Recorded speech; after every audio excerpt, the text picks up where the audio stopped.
Hello friends, ఈరోజు మన recipe ఎవరైనా ఎంతో ఇష్టంగా తినే మునక్కాయ కర్రీ.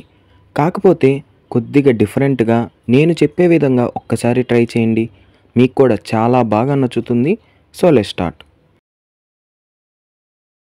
ముందుగా బాండల్లో 6 టేబుల్ స్పూన్ల నూనె పోసి హీట్ చేసుకొని 1 టీ స్పూన్ ఆవాలు, 2 రెమ్మల కరివేపాకు వేసి 1 టేబుల్ స్పూన్ అల్లం వెల్లుల్లి పేస్ట్ వేసి పచ్చి వాసన పోయేంత వరకు వేపుకొని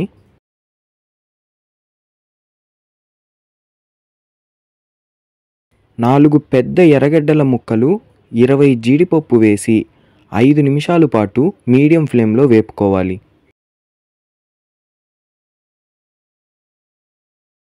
5 నిమిషాల తర్వాత ఎర్రగడ్డ వేగాక 1/4 టీ స్పూన్ పసుపు, 1 టేబుల్ స్పూన్ కారం, 1 టేబుల్ స్పూన్ ధనియాల పొడి, తగినంత ఉప్పు వేసి 4 మునక్కాయల ముక్కలు వేసి బాగా కలిపి లో ఫ్లేమ్లో 20 నిమిషాల పాటు మూత పెట్టి మగ్గించుకోవాలి.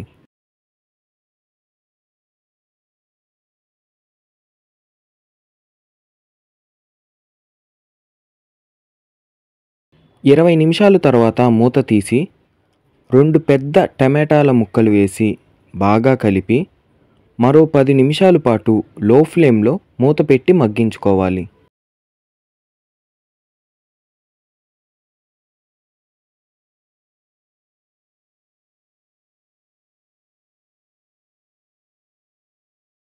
పది నిమిషాల తర్వాత మూత తీసి అందులోనే కొద్దిగా కొత్తిమీర చల్లి దింపేసుకుంటే మన టేస్టీ మునక్కాయ కర్రీ రెడీ. ఇంతేనండి.